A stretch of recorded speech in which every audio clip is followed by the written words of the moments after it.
Guys, we're going to do 2.2 here. 2.2 is on standardized scores or Z-scores. A quick reminder, this is just to supplement Apex 2.2, so I do still expect you to watch those videos real quick and then come here if you need just some extra clarification or if you just want to hear me explain it a little bit differently. So our objectives are already on there. In this section, we're going to convert a raw score to a standardized Z-score when given the mean and standard deviation. Which will help us to determine the percentile rank of a raw score in a normal distribution, and we're going to determine the area between two values in a normal curve. We're going to use graphing calculators to find those areas and to find the actual raw score or a Z-score if we're given the area. So the first thing is, what is a Z-score? So a standardized score is called a Z-score. And basically what we do when we find a Z-score is we're basically taking any number, any value from set and standardizing it so that it applies to basically all populations. One of the ways that we use this is if I wanted to compare two things from two different populations, like if I wanted to compare a baseball player to a football player, obviously I couldn't look at their scores and determine who's the better player just based on their scores because they have a different scoring system. But by standardizing a baseball player's record and a football player's record, I can actually compare them, which is pretty cool. Another thing that's nice about these Z-scores is I actually have a whole table that you're allowed to use on your AP exam of areas under the curve below Z-scores. And as long as a distribution is normal, bell-shaped, symmetrical, centered, then we can actually find a reliable Z-score and find the area under the curve that way. So we're going to do all of that in here. So the first thing is, a Z-score tells how many standard deviations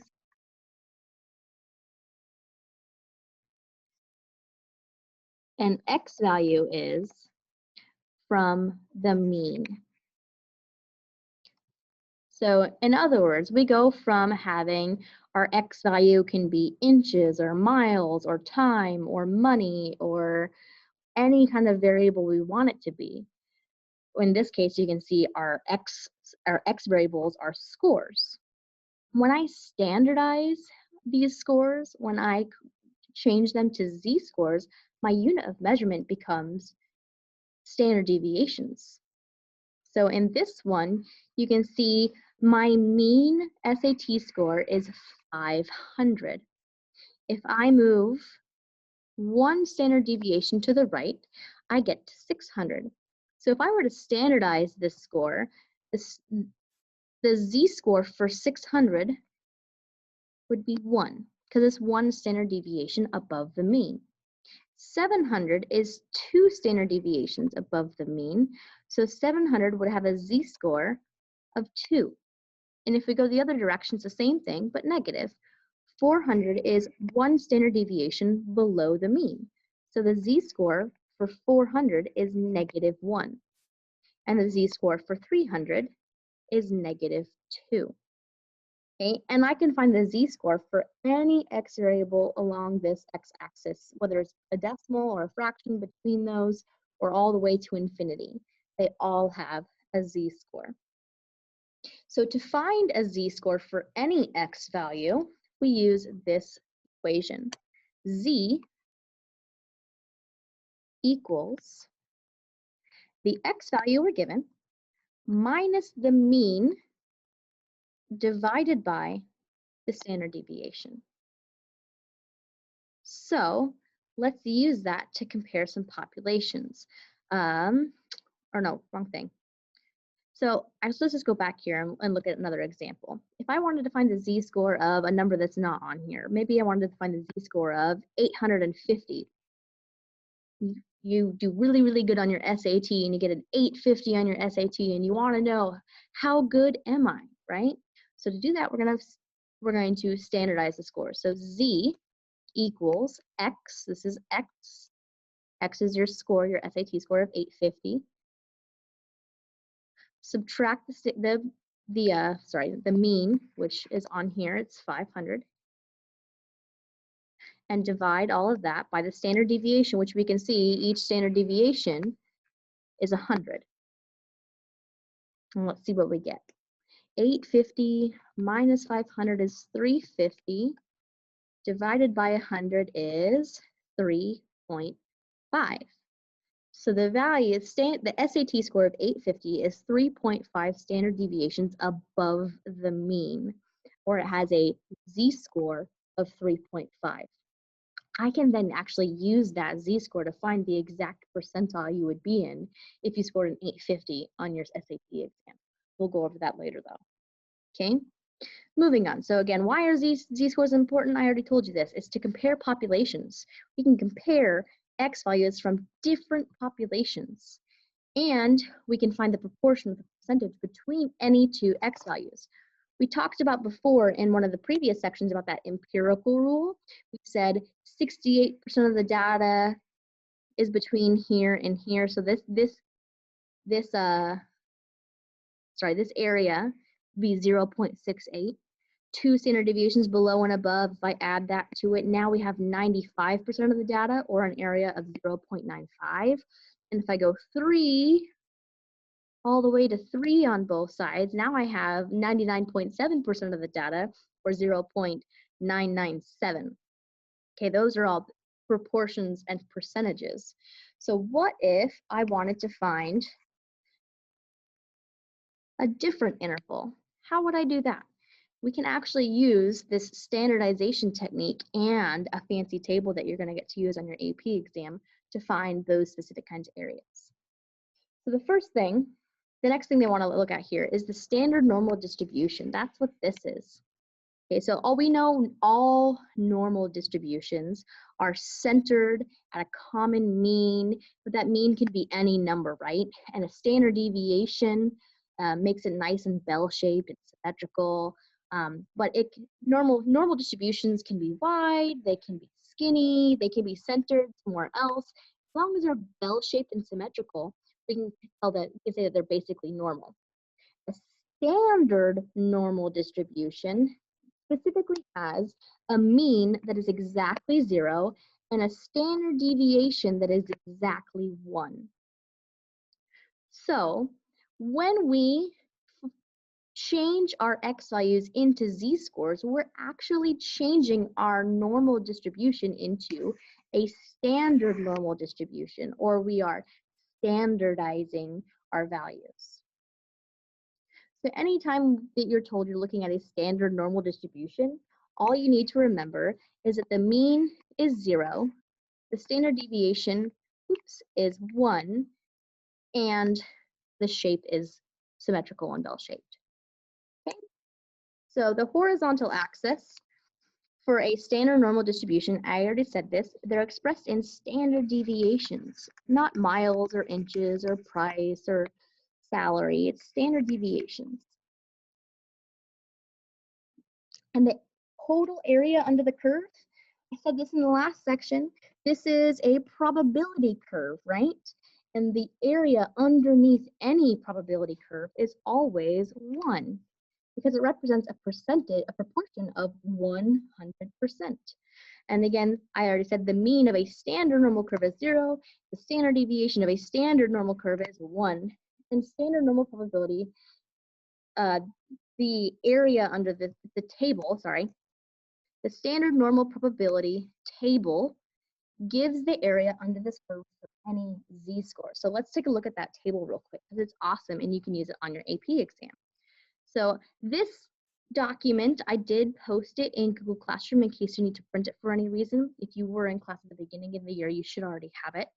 But this is something that you are allowed to use in your AP exam. And what this is the table of the areas underneath of this standard normal curve for any z-score, okay? So like if z, you can see z is right here. If I look up this number in this table, the number that corresponds to it is the area below that z-score, okay? So if I went through and I looked at 2, I wanted to find a z-score of 2, in this table, the number that would correspond to it would be the area under this curve below when z is 2. And it's always below for this table. So let's look that up. What is the area under the curve 2 standard deviations above the mean? What's the area of that shape, this whole thing? So to do that, notice there is kind of a weird way of sorting this here. We have all of these numbers over here on the side, and then I have all these numbers here on the top. So the numbers on the side is the 1s and 10s digits, the 1s and 10s place of the z-score. And then on the top here, these are just the hundredths place. So if I wanted to find, again, the z-score of 2, that's 2.00, right? So I'm going to go to a positive 2. Yep, positives are on a different page. Positive 2.0, and my hundredths place will be 0 as well. So at a z-score of 2.00, here is 0.9772 is the area under the curve, or below that z-score under the curve. And I can say that 97.72% of the data is at or below 2. Okay, so we'll use that some more, a lot more, you'll see. Let's go back to what's on here though for now. Getting ahead of myself. All right, so here's some examples that you actually see in that video, but let's just go over them again. The first one says, what proportion of the population scored at or below 700? And we're still looking at SAT scores. So here's 700 right here. And they want to know what the proportion is for people who scored at or below. And when they say we're looking for a proportion, in a probability curve, which this is, the proportion always means that we're looking for the area under that curve. Area under the curve. The area under the curve represents the proportion in a probability curve, which this is. So I am looking for all of this area. What is it going to be at or below 700? So the first thing you do is you standardize that, and 700 is, it has a z-score of 2. I was just looking at that. It was, what was it? When z was 2.00, we said it corresponded to 0.9772, I think.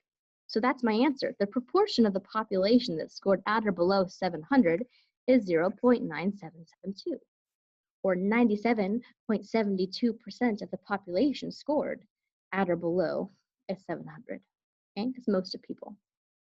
Let's look at this one. What percent of the performances lie between the z-scores of -0.7 and +1.4? So before we just wanted below, and below is easy because our table gives us the areas below. But when we want between, we're gonna have to play around a little bit with this.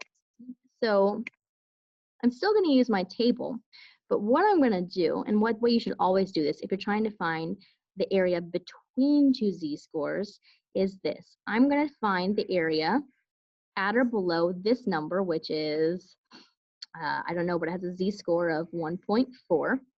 I'm gonna find this total area here using my table, and then I'm going to find the area at or below this number, which has a z-score of -0.7. And I'm going to subtract that, cancel it out, cancel it out, cancel it out, subtract all of that from the pink. So that's all that's left is what we have in black here, okay? So I take my upper boundary, take the area for that upper boundary, and subtract the area for the lower boundary.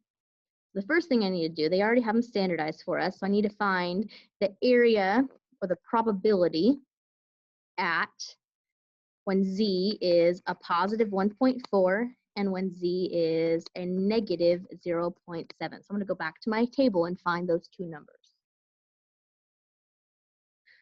So +1.4, so that's 1.40 right here, 0.9192. 0.9192. So the probability that is in all pink before I subtract of it being at or below that number is 0.9192, 91.92% of the population. Now we're going to do the same thing for negative 0.7. I'm going to go to my negatives. Negative 0.70 is 0.2420.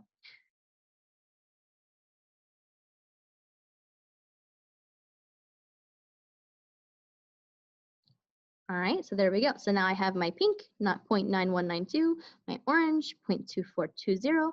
The last thing I need to do is just subtract that. So I grab a calculator and I take 9192 minus 0.2420, and I get 0.6772. So the area of the curve between those two z-scores, or the proportion of the population between those two z-scores, is 0.6772. Okay, and that's how we always do that when it's between two. Let's try another one. Oh, one more thing. Notation. When we're looking at normal curves, any normal curves, not just the standard normal curves. If you ever see this notation here, n65, 4, the n means we're looking at a normal curve. And then the 65 is the mean and the 4 is the standard deviation. So the first number is always your mean and the second number is always your standard deviation. So if you ever see that, that's what that means. They'll do things, they'll throw out like n25, 3. That means we're looking at the normal distribution with a mean of 25 and a standard deviation of 3. Okay, so just be aware of that. So down here, you can see we have a normal distribution, so it's bell-shaped and symmetrical. It has a mean of 66 right there in the center, and it has a standard deviation of 3. So every 3 units that way, I have a standard one standard deviation. So 2 standard deviations would be 72, 3 standard deviations would be 75, and so on. Okay, so that again, that's what that means. Which is helpful because now if I need to, find a z-score, I can plug that into that equation. So let's see, here they want us to do something a little backwards. This is how would you find the height that would place someone in the 30th percentile? And they give you kind of a step-by-step process here. So the first thing we're going to do is we're going to find the percentile as an area in the normal curve table. So number 30th percentile means that 30% is at or below that score. Okay, 30% is at or below that score, which is perfect because that's the type of proportions that we have in our graph. So we are going to look for, what's 30% as a decimal? 0.30 as a proportion or as an area at or below. And our table only gives areas that are at or below a given x value or actually a given z-score. So I'm going to go to my table and I'm going to look for 0.30 within the table. I'm going to look for when is the area 0.30. Okay, so I'm looking at the center here now. And I'm looking for 0.30. So let's see. Erase this. Let's see. I think it's on this page, isn't it?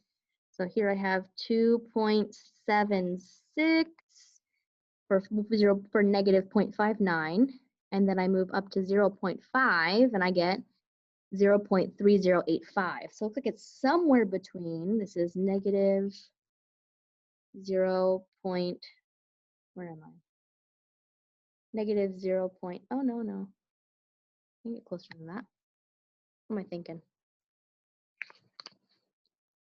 Between these two, here we go. So this one is negative 0.52, and this value is when z is negative 0.53.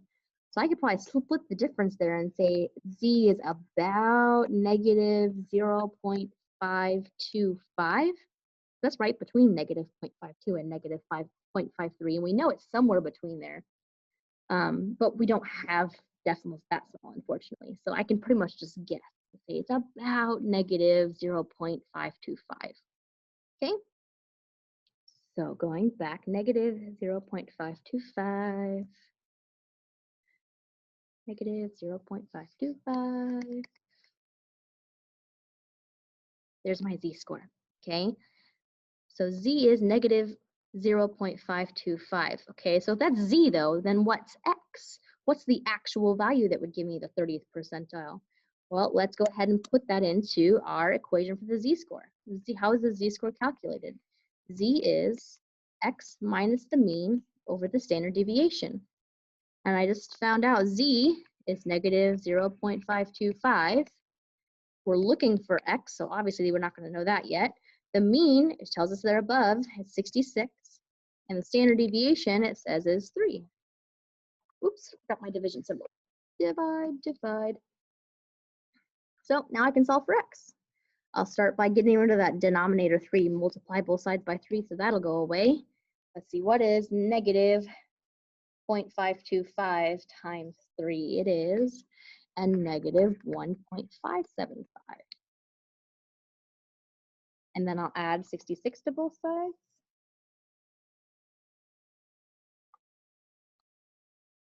And I get 64.425. So what were we even looking at here? Heights, I think. So the 30th percentile for height here is 64.425, and I would guess these are probably inches. So about 30% of this population is at or below 64.425 inches tall. Okay, and I will go ahead and stop this one here. In the next video, I will go over how to do this practice sheet.